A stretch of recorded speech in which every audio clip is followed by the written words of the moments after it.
Are you tired of climbing into the bed of your truck, literally jumping up and down to get things out? There's a better way. Let me show you. Hey there and welcome to Gander Flight. I'm Joshua, and today I want to talk to you about installing a ladder on the tailgate of your truck to help you get in and out of the truck. So my truck sits at about 40 inches off the ground. I'm a pretty fit guy. I can easily jump up and get down, but after you do it once or twice in a row, it gets old real fast. So I started looking for options that were under $100, under $75 would be great. I found this tailgate ladder that you bolt into the tailgate and then you flip out over when the tailgate's down that allows you to climb up like a normal ladder into the bed of your truck. So I decided to give it a try. It's a universal kit, so it'll fit on any make or model truck, and you're going to be bolting it or screwing it into the tailgate. It's got a mounting plate with a bunch of different holes on it. You're going to select which holes you want to use and mount it to the tailgate. Now, if you have a plastic bed liner, I suggest that you remove the bed liner from the tailgate to install the plate, because you're not going to be able to see where the screws are screwing into if you leave the bed liner on. If you want to install the plate on top of the bed liner, you can do that.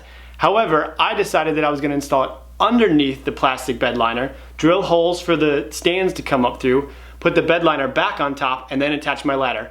I've been using it for over a year this way, and it worked out really good. The thing about it being universal is that you can put it on either side of your truck, on the driver's side or on the passenger side. Now, a lot of the photos that I saw when I was researching this, they put it on the driver's side, which kind of makes sense. You get out of the truck, you want to be able to get up into the bed that way. However, I chose to put it on the passenger side. My thought behind that being that if I'm ever stranded on the side of the road and I need to get some tools out of the back of my truck, I want the ladder to be on the off side. So I'm gonna put it on the right-hand side of the truck, the passenger side, so that the ladder is on the off-road side, that it's on the protected side. That way I'm not walking in and out of traffic on the highway, grabbing tools and stuff to change a tire on my trailer. So the way the ladder stores is you fold it back over onto the tailgate. There's a strap with a cam buckle that you also attach to the tailgate, and then you tighten it down and it holds it in place when you flip the tailgate up. My suggestion to you is make sure that you put the side of the strap that has the cam buckle towards the end of the tailgate, and also at a position that makes it, when the strap is laying over, that the cam buckle falls off the end of the tailgate, so that if and when you need to slide things in, that cam buckle is not getting caught underneath it. It's actually hanging off the flat part of the bed and you're not running into the buckle sitting on top of the tailgate. So the one downfall to this is that it does sit above the tailgate. So if you're trying to slide plywood in and out, you have to lift it up over the ladder. However, there's two pins that hold it to the posts. Those are easily removable, and then you can take the ladder completely off if you don't need it for a time, or if you need to slide things flat and flush. Say you're transporting sheet goods and you want to lay them flat out onto the tailgate as well. Well, all you have to do is pull those two pins, and then you can lay things flat, take the ladder, stick it in the bed of the truck or in the cab, and get it out of the way. So with this universal tailgate ladder, I highly suggest putting the whole ladder together before you drill anything. Make sure that where you're going to put the base plate, that there's adequate spots below it. You don't want to be drilling into a spot where there's a big dip or curve, because it's going to be really hard to drill a hole straight through that.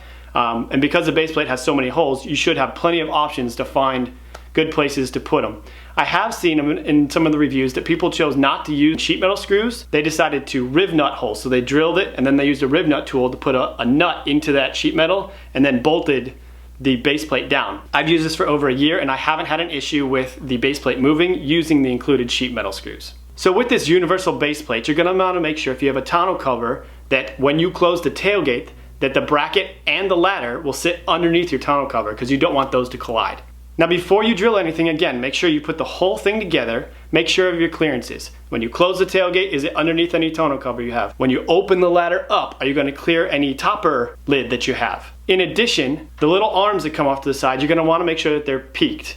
Everything that I read, and my experience as well, is that that inside arm, it will not lay flat because it'll hit the cable from the tailgate. So in order to get around that, you bring the ladder in a little bit and peak those arms so that it can clear the tailgate cable. Now what that meant for me with my tailgate being at 40 inches is that I decided to get a better angle and not rub it all on the cable, that I wanted to extend the ladder even longer than it came pre-drilled for. So I extended it to where I wanted it, clamped it, drilled 2 new holes because there was plenty of square bar in there, bolted it together at my acquired length, and went about my day. Been using it for a year and have had no problems with it. So the one issue I did have with the product is that after about 11 months, the cam buckle that holds the ladder to the tailgate when it's closed, the little lever snapped off. So I got a hold of the company. They sent me a new one within 3 days. I replaced it, good to go. Another thing that I decided to do to modify this ladder to better suit my needs is the bottom has no sort of grip or feet. It's just a flat bar that's attached to the bottom of the square stock, and there's 2 water drainage holes. I decided to tap those and then add some rubber feet, basically so I didn't hear the metal scraping on the concrete or digging down into the dirt when I put the ladder down. I mean, it'd be really nice if they took the rubber stoppers that they put on the swing arms and also put them on the bottom of the ladder, something to give it a little more insulation or grip instead of just the bare metal bar on the ground. So overall, having used this ladder for over a year, would I buy it again? Absolutely. It has definitely made getting into the truck bed easier and safer for me, my wife, and my kids, and I think it's definitely worth the money that I gave for it. There's a few things that I tweaked to fit my specific application, but you're gonna expect that with a universal kit that's not directly designed to fit with your make, model, and year of vehicle. So overall, I give it 2 thumbs up for the value versus the price paid. There's obviously a lot better options out there. However, you're gonna pay a lot more for them. So if you like DIY or RV related content, make sure you click the appropriate buttons down below. Show me some appreciation and leave me a comment. Are you gonna add a tailgate ladder to your truck? Until next time, I'm Joshua. You've been watching Gander Flight. Take care and happy trails.